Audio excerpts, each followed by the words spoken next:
Have you ever frozen mid-sentence in English and just wanted the ground to swallow you? Yeah, me too. And that's exactly why this podcast exists. Hey everyone, welcome to the English Signal Podcast. I'm Ella, and today is episode 1. And I promise you, this is not going to be another boring English class. No grammar textbooks, no fill-in-the-blanks, just real conversations, real mistakes, and real progress, episode by episode. So let's start with the big question. Why does English fluency actually matter beyond just passing an exam? See, English isn't just a subject you studied in school. It's a skill, meaning an ability. And like any skill, it only grows when you use it. Whether it's a job interview, traveling abroad, talking to new people, or even just watching a movie without subtitles, fluent English opens doors. So here's my promise to you. Every episode, I'm going to walk you through real, natural English, the way people actually speak it. Just listen, absorb, and slowly, you'll start thinking in English. Ready? Let's dive in. Let's start with something everyone needs, introducing yourself. It sounds simple, but so many people freeze up when they have to do it in English. I remember hearing so many people give the same weak introduction, something like, "My name is Leo. I am from Delhi. I did engineering. I am looking for job." That's very basic, right? And grammatically, there's a small mistake too. I am looking for job should be, I am looking for a job. We forgot the article a. Now let's fix it. Add structure. 3 parts: who you are, what you do, and what you're looking for. Listen to how much stronger this sounds. Hi, I'm Leo. I recently completed my engineering degree, and I'm really passionate, meaning full of interest and energy, about software development. Right now, I'm looking for an opportunity where I can apply what I've learned and grow further. See the difference? That sounds confident and complete. Here's another tip. Always add one personal touch, something that makes you memorable. For example, "Hi, I'm Ella. When I'm not working, you'll probably find me reading mystery novels. I've read over 100 this year." That gives the other person something to talk about. Now here's a challenge for you. Pause the podcast right now and try introducing yourself out loud in English. Don't worry about mistakes, just try it. Seriously, pause and do it. I'll wait. Okay, moving on. Let's talk about a useful phrase. Instead of always saying, "I am from Delhi," you can say, "I'm originally from Delhi, but I've been living in Mumbai for the past 3 years." That shows more detail without sounding robotic. Native speakers don't talk in short, flat sentences. They add small details naturally. Let's move to the next part, talking about your job or studies. This is where most people either sound too robotic or they just say one flat line and stop. Someone says, "I work in marketing." Full stop. End of sentence. Nothing else. And that kills the conversation immediately.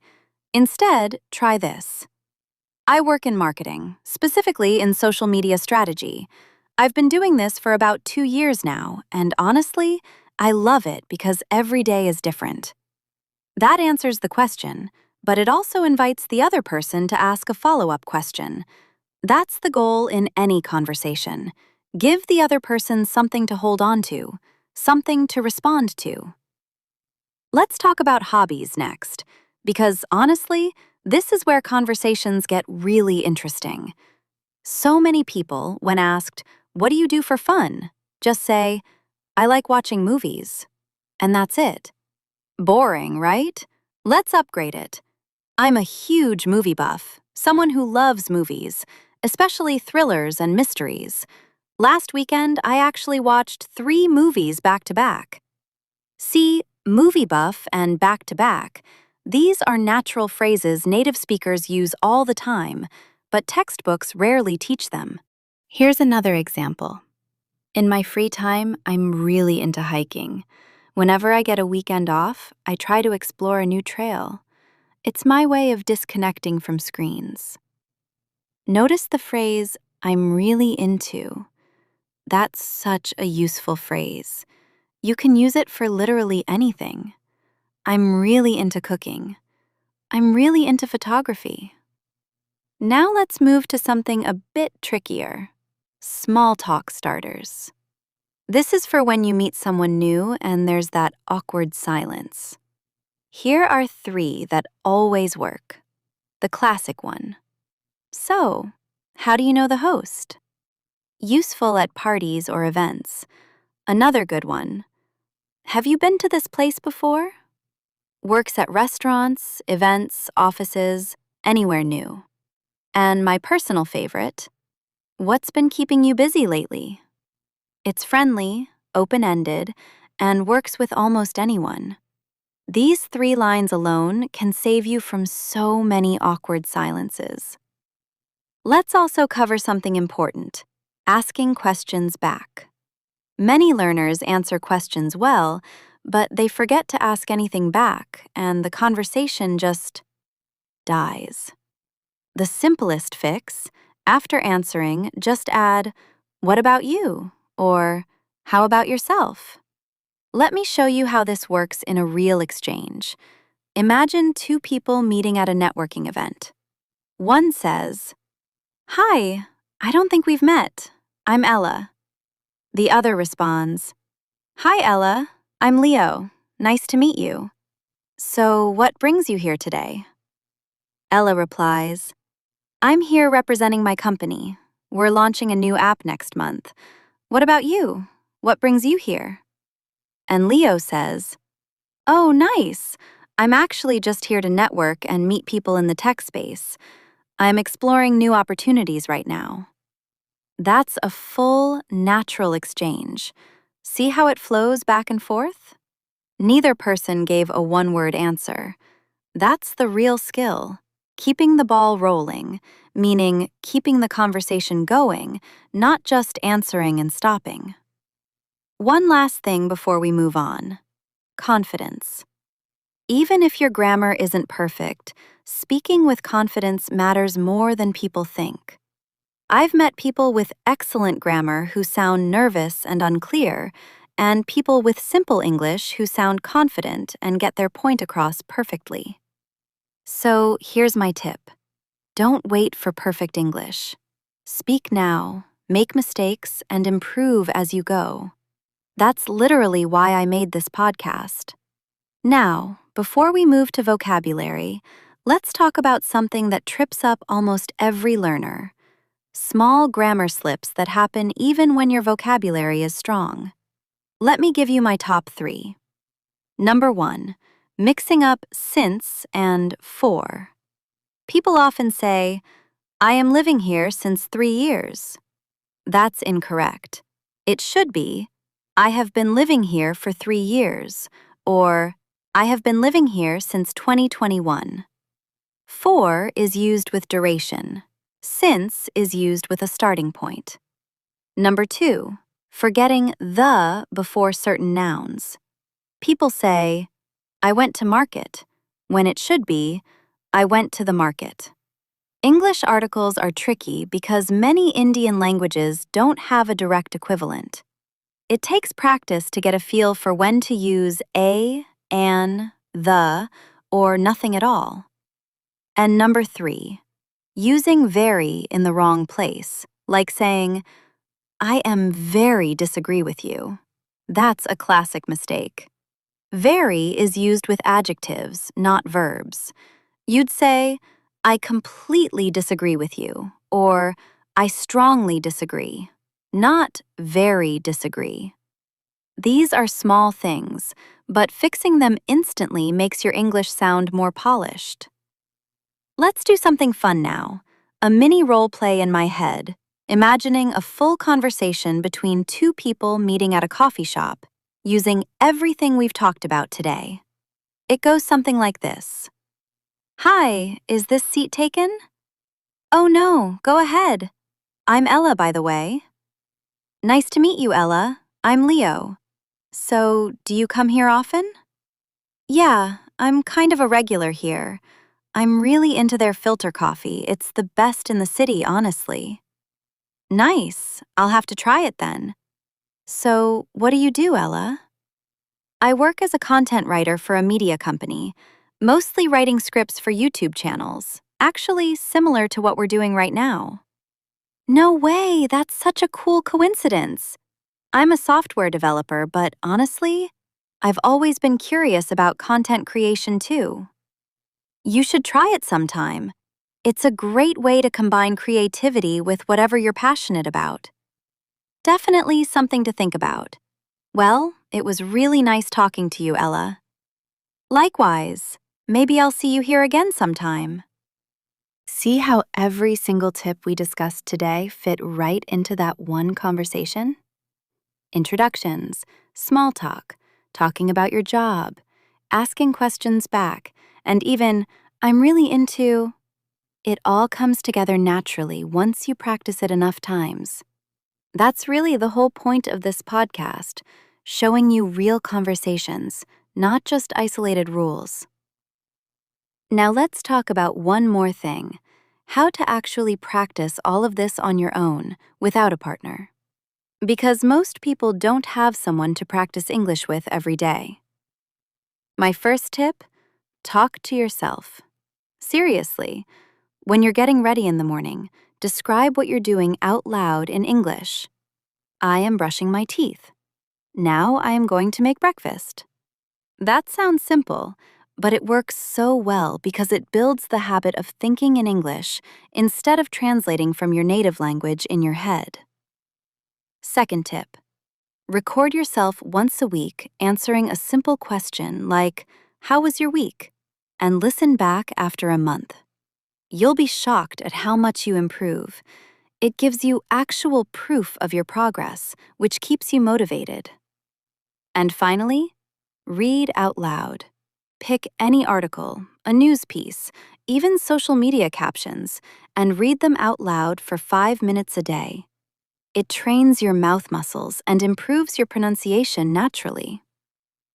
Before vocabulary, let's do one more thing, a word deep dive, where we take just one word and explore all the ways you can use it. Today's word? Get. It's such a powerful word, used in so many different phrases in English. Let's go through 5 common uses. Number 1, get meaning to receive. I got a message from my friend. Number 2, get meaning to become. It's getting late, we should leave. Number 3, get meaning to understand. Oh, I get it now. That makes sense. Number 4, get meaning to arrive. What time did you get home last night? And number 5, get meaning to buy or obtain. Can you get some milk on your way home? See how one small word can completely change meaning depending on context? This is why memorizing word lists alone doesn't work. You have to see words used in different situations. Let's do a quick listener mailbag segment now, imagining a question someone might send in and answering it live. Let's say a listener asks, I understand English when I read it, but I freeze when I have to speak. What should I do? This is honestly one of the most common problems learners face. My advice? Start incredibly small. Don't try to have a 5-minute conversation on day 1. Start with even 10 seconds. Describe one object in the room around you. This is a cup. It is blue. I use it every morning.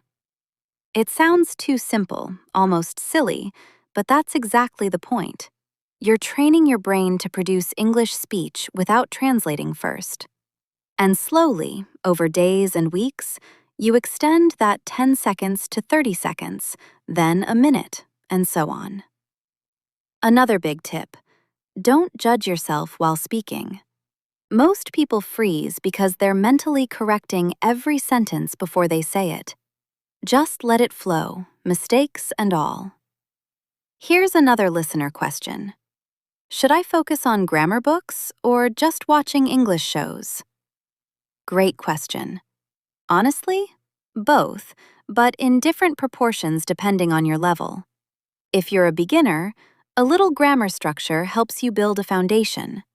But once you're intermediate, immersion, meaning watching shows, listening to podcasts like this one, reading books, becomes way more valuable than studying grammar rules.